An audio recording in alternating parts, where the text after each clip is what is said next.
আইরে বিশ্বের মুসলমান পানির ডুবিয়া মর ছোট্ট একটা দেশ, ছোট্ট একটা দেশ ফিলিস্তিন অগুতা রক্ষা করতে পারলায় না বুঝছেনি। মসজিদে আল আকসা ওখান তো বুঝিনি রক্ষা করতে বুঝি পারলায় না। আর আইয়া এখন সোশ্যাল মিডিয়া তাইয়া যে সময় সবচেয়ে থেকে হয়েছে খাতারনাক হয়েছে গা সৌদি আরবের বুঝি মুনাফিকর বাচ্চা মুসলমানের শত্রু।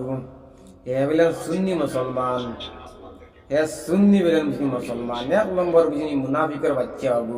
অনেক মানুষ আমার ভিডিও দেখিয়া তারা খাও যাও বেদান বুঝি বাদ কমেন্ট দাও করিয়া।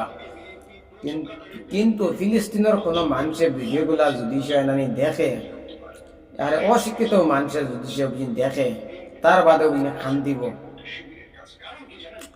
ফিলিস্তিন আর গাজা সিরিয়ার ভিডিও আমি ডেইলি দিন বুঝিনি পাই, আপডেট ডেইলি দিন আমি পাই দেখতে, কিন্তু তোমরা এটা পাও না। আমরা ভিডিও দেখে আমরা ফায়দা নাই। ফিলিস্তিন মানুষ ডেইলি দিন বুঝিনি মরিতরা, আজকেও বুঝিনি 70 জন মানুষ বুঝিনি মরছেন। খানির বুঝিনি বিষয় ওলা খান একটা বেটার হাল্লত হয়েছে, ডাইরেক্ট বুঝিনি শিল্ল খালি হাড্ডি, ডাইরেক্ট খালি শিল্ল খালি হাড্ডি বুঝিনি মাংস নাই। মানুষের খানি খাইতে বুঝিনি পাইতরা না। আর আমরা হিন্দুস্তানের বুঝি মুসলমানে আমরা খানি আউরি বুঝিনি পালাইয়ার। আমরা হিন্দুস্তানের প্রত্যেকটা মুসলমান যদি সে মাদাত কাফন বান্ধিয়া যদি সে ময়দানে একটা বার্তা যদি সে বুঝি নামতাম, দুনিয়ার কোনো শক্তি বুঝিনি পারলো না হলে আমরা একটা কথা বুঝিনি বেশি বুঝিনি পারি, কিলা খারে বুঝিনি মারতাম। ফিলিস্তিনের মানুষের ভাত বুঝিনি খাইতে বুঝিনি পাইতারা না। ফিলিস্তিন আর সিরিয়া আর ইসিকা গাজা 3 জায়গার মানুষে 52টা কান্ট্রি। ফিলিস্তিন ছোট্ট একটা দেশের লাগিয়া বুঝিনি কিতা বুঝিনি করিতরা, ছোট্ট একটা দেশ বুঝিনি ওখান তা বুঝিনি রক্ষা করতে বুঝিনি পারলা না। এল্লাহানার সরম আর ঐতিহার এটা পারেনি। আমেরিকার ভুক্তিবাদী যত বুঝেন বুঝিনি, যত বুঝেন গিয়াছেন বুঝিনি হামাইছো। নেক্সট হয়েছে গিয়া টার্গেট তোমরা উপরে ইসরায়েলে তোমরা বুঝিনি করবো। নেক্সট বুঝিনি টার্গেট কেউরে বুঝিনি ছাড়ত না। যতটা মুসলমান যেন কান্ট্রি যেন বুঝি শক্তিশালী এলা আসো, অতগুর উপরে ইসরায়েলে অ্যাটাক করব। ইসরায়েল অত সহজে পিছে বুঝিনি হাঁটিত না। তোমরার বুঝিনি কারণে, তোমরা বেদিন নানি কয়েকটার কারণে সৌদি আরবে আজকে আমেরিকা আমার বাপ পিছনে আছে।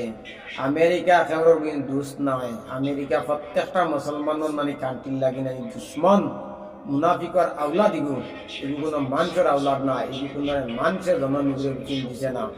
ইন্ডিয়ার সরকারে ওটা হচ্ছে আপকি বার টার্ম সরকার। এখন টানে কিনা দিছে নি মুসলমানের শত্রু 1 নম্বর হয়েছে কি হবু। 1 নম্বরে আমেরিকার বুঝি জো বাইডেন, ওকে মাইকটা বুঝি লাগিয়া দিয়া বুঝি গেছে। আর এখন বুঝি মুনাফিক আইছে।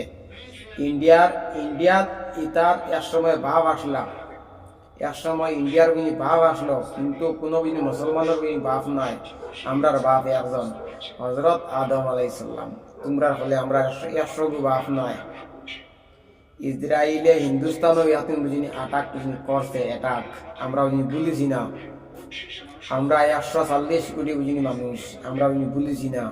আর আজকে 57টা কান্ট্রি বুঝিনি মুসলমান, কেউ বুঝিনি ফিলিস্তিনের বুঝিনি পক্ষ দিয়ে বুঝিনি মাতেন না, আওয়াজ বুঝিনি তুলেন না, আতিয়ার বুঝিনি দেন না। ইসরায়েল ছোট্ট একটা দেশ, আমরা উড়িয়া আমরা যদি সে মুক্তি ইনশাল্লাহ বুঝিনি ধ্বংস হয়ে যাব। কিন্তু আমরা মুসলমান নামে কিন্তু খামে কুন্তা না। আপনারা ভিডিওটা বেন একটু শেয়ারটা বিনি করবা। আমার হয়েছে গিয়া ফিলিস্তিনের প্রত্যেকটা মানুষের লাগে আপনারা নামাজ বিনি করিয়া একটু দোয়া খাদ্যা করবা, কারণ মানুষের বাদ খাইটা বিনি পাইতারা না। আর আমরা বাদ বিনি ফালাইয়া